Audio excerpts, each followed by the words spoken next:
Welcome class to this very lecture.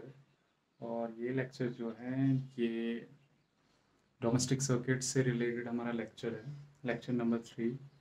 और यहाँ पे आज के लेक्चर में ऑलरेडी हमने डिस्कस किया हुआ है डोमेस्टिक सर्किट्स को, कि डोमेस्टिक सर्किट्स जो हैं उनमें कौन कौन से कंपोनेंट्स लगे हुए होते हैं और कहाँ पे लगे हुए होते हैं। और उसके बाद हमने दो सेफ्टी डिवाइसेस जो डोमेस्टिक सर्किट्स में यूज़ होते हैं हमने उनको डिस्कस किया है, namely the electric fuse and दूसरा जो है दैट इज़ अर्थिंग। तो ये दोनों चीज़ें हमने डिस्कस की हैं। अब इसमें अगर हम देखेंगे तो इसमें जो टॉपिक हमारा बचता है that is overloading and short circuit. Overloading and short circuit. अब ओवरलोडिंग की बात अगर हम करेंगे तो ओवरलोडिंग हम किसको कहते हैं? व्हाट इज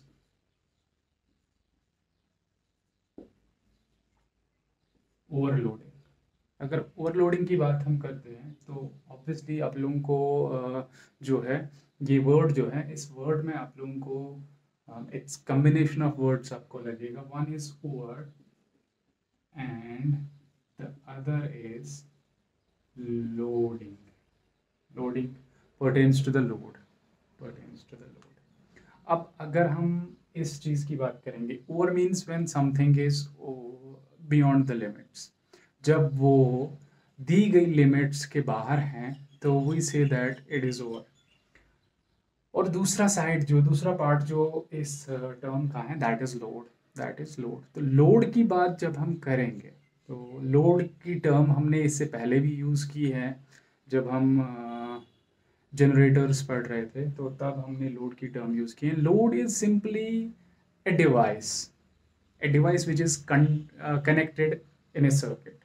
तो कोई भी डिवाइस जो सर्किट में लगता है और सर्किट में से वो इलेक्ट्रिकल एनर्जी यूटिलाइज करता है। सर्किट में लगने के बाद वो इलेक्ट्रिकल एनर्जी यूटिलाइज करता है कोई काम करने के लिए, that is termed as load, that is termed as load.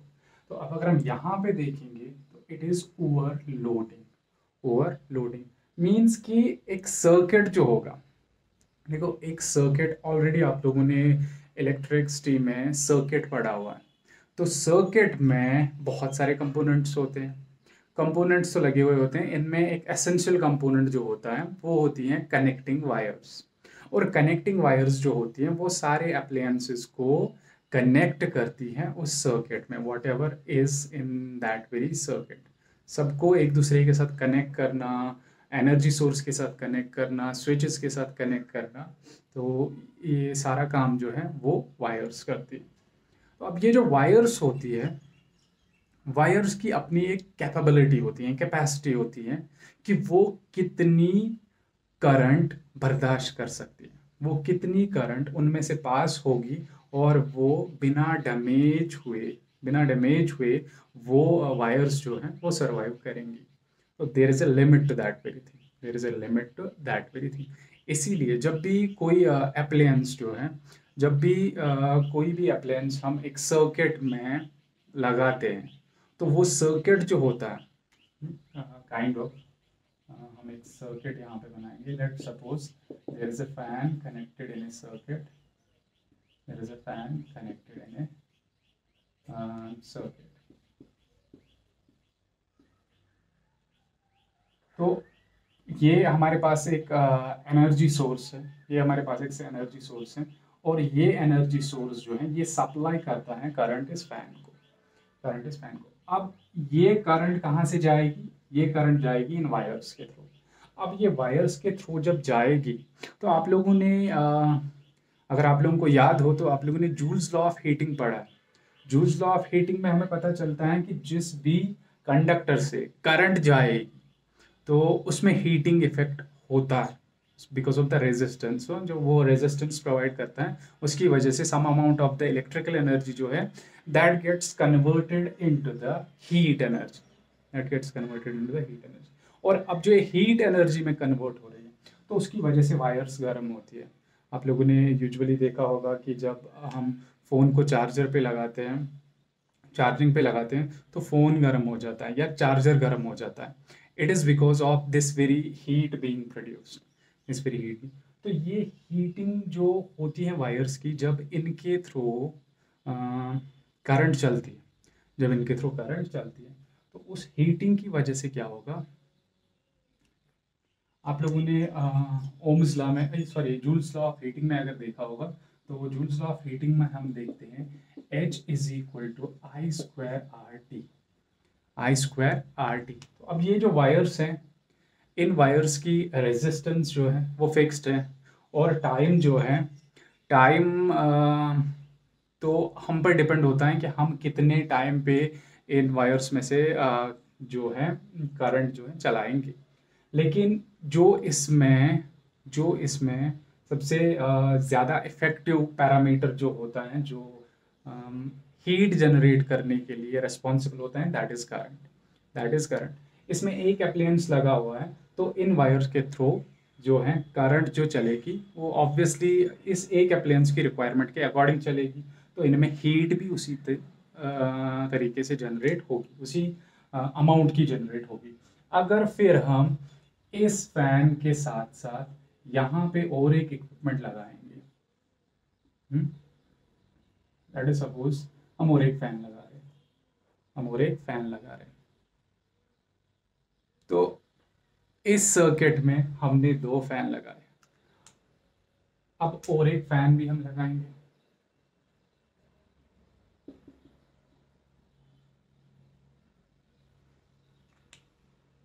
तो इसकी वजह से क्या होगा, इसकी वजह से ये सर्किट जो था, ये सर्किट जो था, इस सर्किट में अमाउंट ऑफ करंट जो है वो अब इनकी रिक्वायरमेंट के अकॉर्डिंग ज़्यादा होगी, ज़्यादा होगी। तो इन वायर्स के थ्रू जब करंट ज़्यादा चलेगी, जब करंट ज़्यादा चलेगी, तो हम कहते हैं कि ये सर्किट जो है ये ओवरलोड हो गया, ये ओवरलोड हो गया, क्योंकि these very things, fan fan fan, this is termed as load, this is termed as load, this is termed as load. तो ये सर्किट जो है, ये सर्किट कैपेबल था एक फैन चलाने की या 2 फैन चलाने की कैपेबल था ये, लेकिन इसमें हमने तीसरा फैन भी लगा दिया, तो इसको जितनी लोड बेयरिंग कैपेसिटी इस सर्किट की थी वो जो है हमने वो क्रॉस कर दी। तो इसमें जो लोड अभी लगा हुआ है वो इसकी कैपेसिटी के बाहर है, that is what is termed as overloading, that's what is termed as overloading.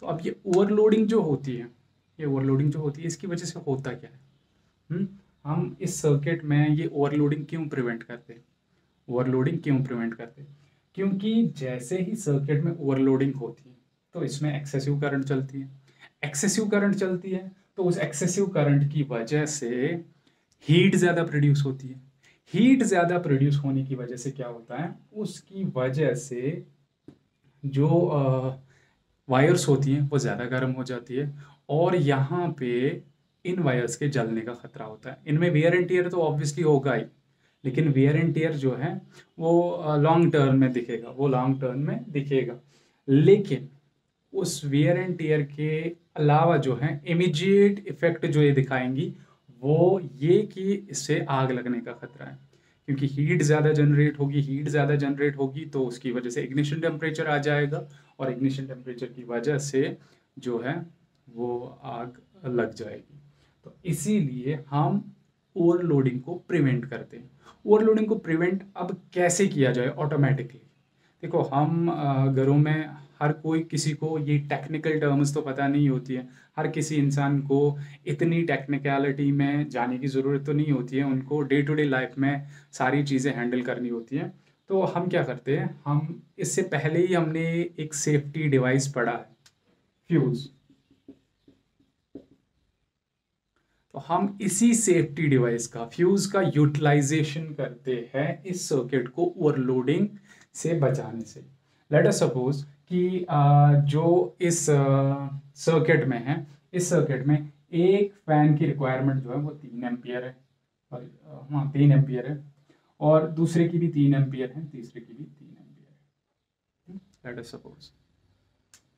तो ऑब्वियसली यहाँ पे इस सर्किट को हम एक बार नए से बनाते हैं,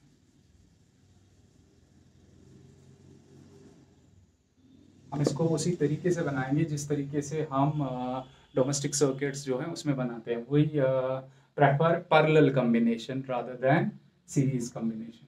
तो मेरे पास ये एक एनर्जी सोर्स है, ये एक स्विच है, सॉरी ये एनर्जी सोर्स से निकलने वाली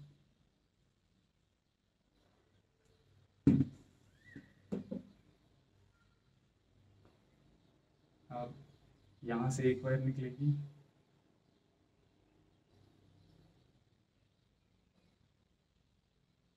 यहाँ से दूसरी वायर निकलेगी, तो ये एक फैन है। अब यहाँ से और एक वायर निकलेगी, चलो मैं ऐसे बनाता हूँ, I just have to make it, I have to just make a schematic diagram। ये एक फैन है,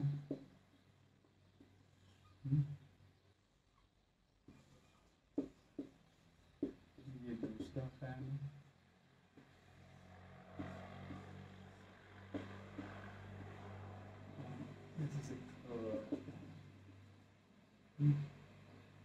ये इसका स्विच है, ये इसका स्विच है, ये इसका स्विच है। देखो अभी हम इस वाले फैन को ऑन करेंगे तो इस वाले फैन के थ्रू जो है एक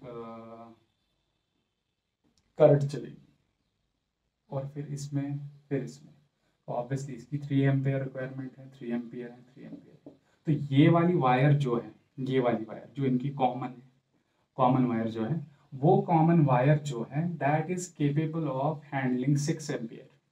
6 एम्पियर मतलब 6 एम्पियर, उसमें से 9 एम्पियर भी चलेगी, लेकिन 6 एम्पियर तक वो बिना किसी मतलब वेयर एंड टीयर के, या 6 एम्पियर तक जो इसमें हीट जनरेशन हो रही है वो ये आराम से बर्दाश्त कर पाएगी। That it will be able to endure that much of heat which will be generated by 6 ampere. लेकिन 6 एम्पियर से ज़्यादा जा रहा है तो ये वायर जो है ये ओवर हीट हो जाएगी। तो ओवर हीटिंग में क्या होगा, ये वायर जो है ये डैमेज होके जल सकती है and that will lead to fire, और सर्किट हमारा डैमेज हो जाएगा। तो हमें नए से इस पूरे सर्किट को देखना पड़ेगा। अब हम क्या काम करेंगे, हम यहाँ पे एक फ्यूज़ लगाते हैं, हम यहाँ पे एक फ्यूज़ लगाते हैं, और ये फ्यूज़, इस फ्यूज़ का काम क्या होता है, इस फ्यूज़ का काम होता है करंट को लिमिट में रखना, करंट को लिमिट में रखना। तो करंट को ये लिमिट में कैसे रखेगा, आप लोगों ने ऑलरेडी फ्यूज़ जो है फ्यूज़ पढ़ा हुआ है। तो फ्यूज़ में क्या होता है, फ्यूज़ में हर एक फ्यूज़ जो है उसकी अपनी करंट की रेटिंग होती है। जितनी उसकी करंट की रेटिंग होगी, उस करंट की रेटिंग से ऊपर अगर करंट उसमें से हम चलाएंगे तो वो फ्यूज़ जो है वो मेल्ट हो जाता है, वो मेल्ट हो जाता है और सर्किट ब्रेक डाउन हो जाता है। तो हम यहाँ पे 6 एम्पियर का फ्यूज़ लगाएंगे, 6 एम्पियर का फ्यूज़ लगाएंगे। तो जब तक इसमें से 6 एम्पियर की करंट जा रही है तब तक सर्किट इंटैक्ट है, तब तक सर्किट इंटैक्ट है। तो यहाँ पे अगर हम देखेंगे, यहाँ पे सर्किट इंटैक्ट है, कोई भी प्रॉब्लम नहीं है। लेकिन जैसे हम तीसरा फैन कनेक्ट करेंगे, अमाउंट ऑफ द करंट जो यहाँ पे 6 एम्पियर के बजाय अब 9 एम्पियर की जा रही है, तो उसकी वजह से क्या होगा, उसकी वजह से ये फ्यूज़ जो है वो फ्यूज़ मेल्ट हो जाएगा, वो फ्यूज़ मेल्ट हो जाएगा।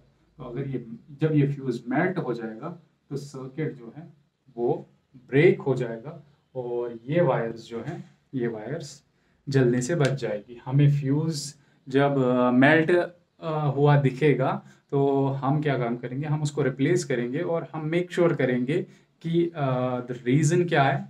रीज़न यही हो सकता है कि इसमें करंट इसकी लिमिट से ज़्यादा गई थी, तो उसके लिए एक रीज़न ओवरलोडिंग है। हम देखेंगे, चेक करेंगे कि कहीं सर्किट ओवरलोडेड तो नहीं है। So that is how we prevent overloading in a circuit. और हाँ, यहाँ पे एक चीज़ का ख्याल रखना है, ये एनर्जी सोर्स जो हम यहाँ पे रख रहे हैं, इसका आउटपुट जो है वो वेरिएबल है।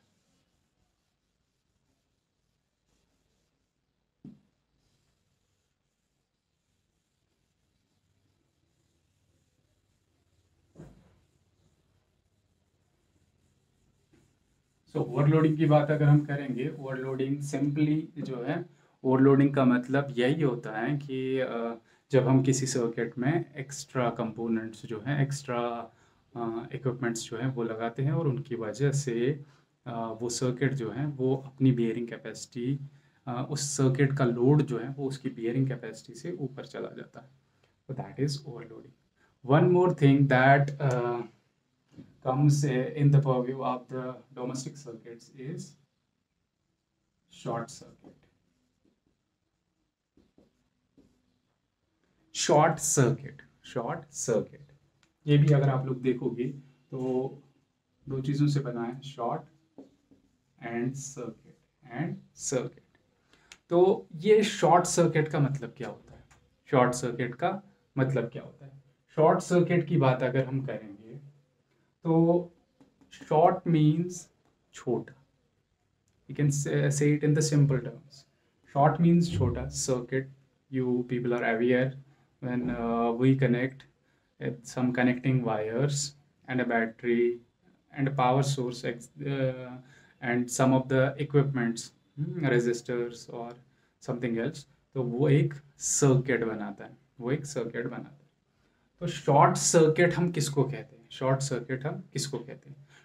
सर्किट हम उस कंडीशन को कहते हैं जब एक इक्विपमेंट जो एक सर्किट में लगा होता है वो बाईपास हो जाता है. Like let us suppose we are having some energy source, और फिर हमारे पास यूजुअली अगर हम घर की बात करेंगे तो दोनों वायर्स जो होती हैं वो साइड बाय साइड ही चलती हैं, जो डोमेस्टिक सर्किट्स होते हैं. तो ये डोमेस्टिक सर्किट्स जो हैं, इसके आगे हमें इक्विपमेंट लगा होगा. लेट अस सपोज यहाँ से अलग अलग कनेक्शंस निकल रहे हैं. ये दो कनेक्शंस, ये और दो कनेक्शंस.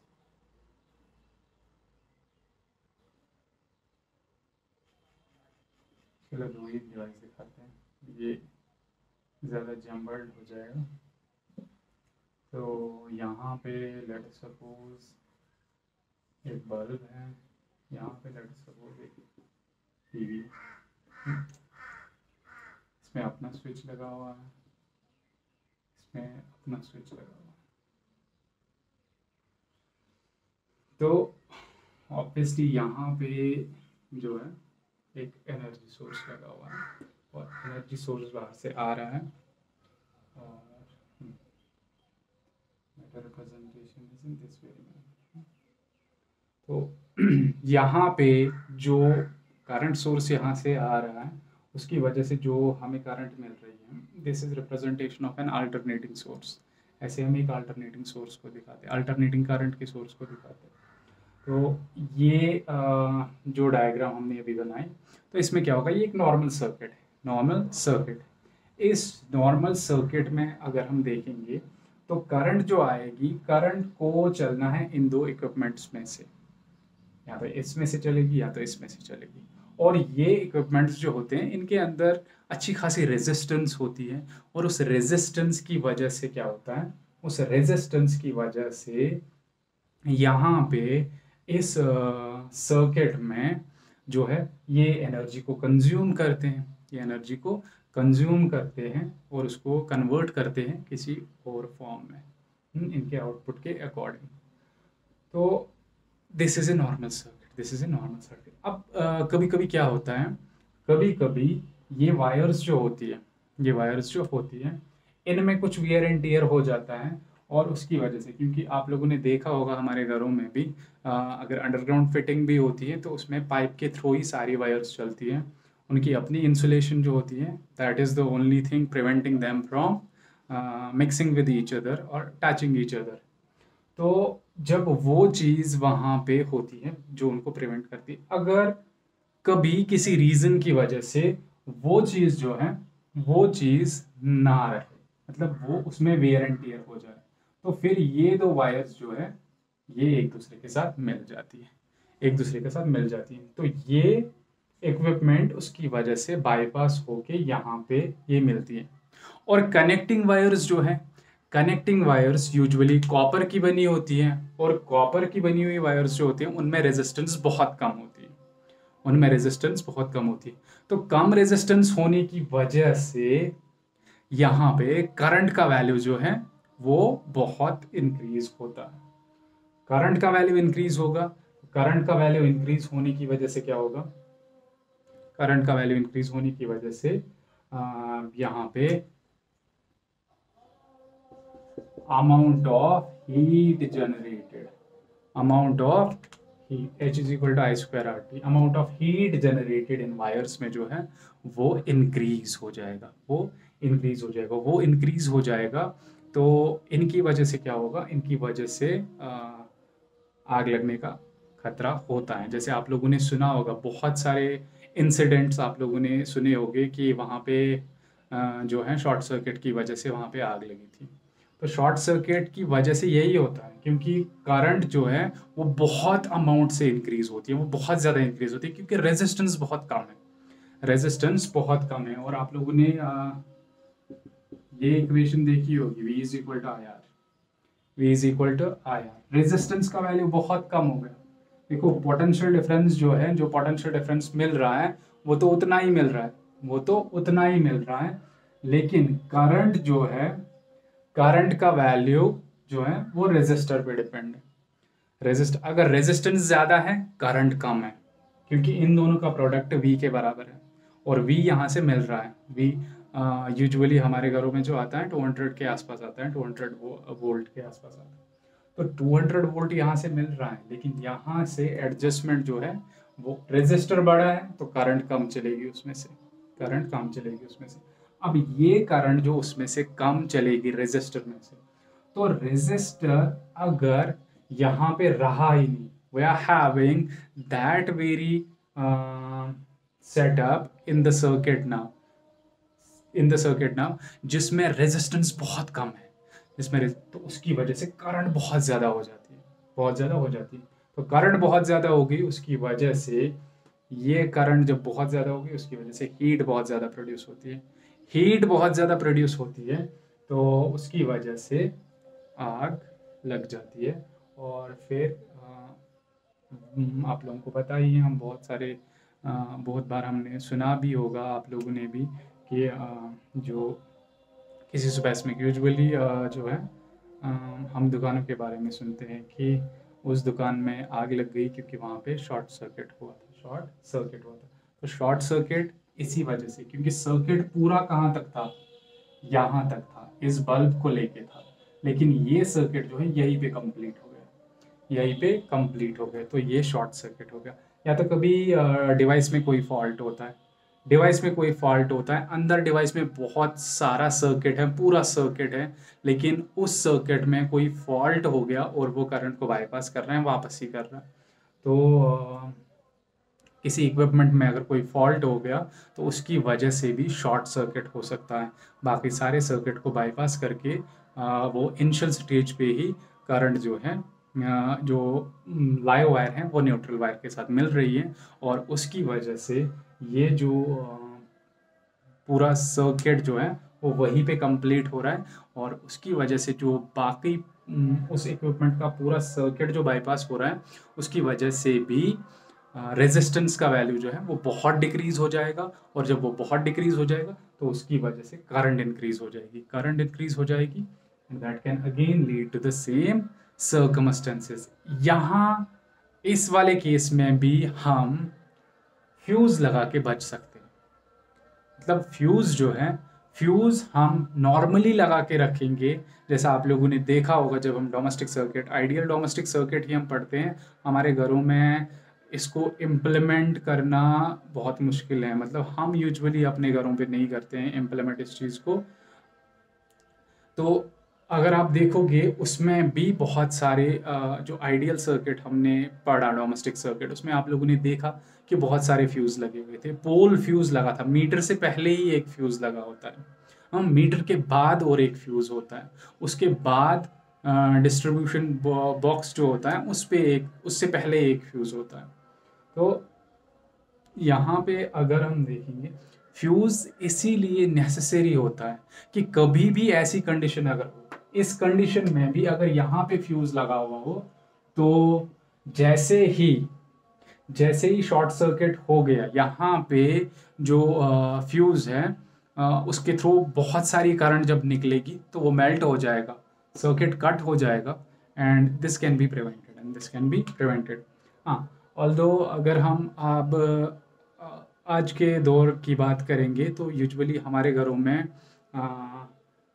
फ्यूज़ की जगह पे एक डिवाइस लगा होता है, हर एक कमरे का अलग अलग होता है, which is called as M C B, miniature circuit breaker. तो वो एम सी बी जो होता है, वो एम सी बी, उसका काम क्या होता है? उसका काम यही होता है, जब उसमें से उसकी भी अपनी रेटिंग होती है करंट की, 10 एम्पियर का है, 20 एम्पियर का है, 30 एम्पियर का है, 60 एम्पियर का है, जितनी उस जगह पे रिक्वायरमेंट होगी, जो वायर उसमें लगी हुई होगी उस कमरे में, जितनी उसकी कैपेबिलिटी होगी लोड बियर करने की, तो उसी के अकॉर्डिंग हम उस पर एक एम सी बी लगाते हैं। लेकिन कौन सा वाला? जो जिसमें जिसकी रेटिंग जो है वो उस कमरे में जो वायर लगी है उस कमरे की लोड बियरिंग कैपेसिटी के अकॉर्डिंग हो। हम्म, तो फिर वो एमसीबी जो हम लगाते हैं, जब इस कमरे में ओवरलोड हो जाए या शॉर्ट सर्किट हो जाए, तो ये एमसीबी जो है वो नीचे आ जाता है, ट्रिप हो जाता है, और फिर उसकी वजह से जो है हमें पता चलता है कि इस कमरे में कोई गड़बड़ है। So we look into that very room. पहले हम नॉर्मली चीज़ों को निकालेंगे, प्लग्स में जो लगी हुई होंगी चीज़ें उनको निकालेंगे, इक्विपमेंट्स ऑफ करेंगे, और एमसीबी को जो है उसको वापस रीसेट करते हैं। लेकिन इसके बाद कोई इक्विपमेंट, फिर एक एक करके सारे इक्विपमेंट हम ऑन करते हैं, तो जिस इक्विपमेंट के ऑन करने से ये फिर से ट्रिप हो जाए तो फॉल्ट उसी इक्विपमेंट में है।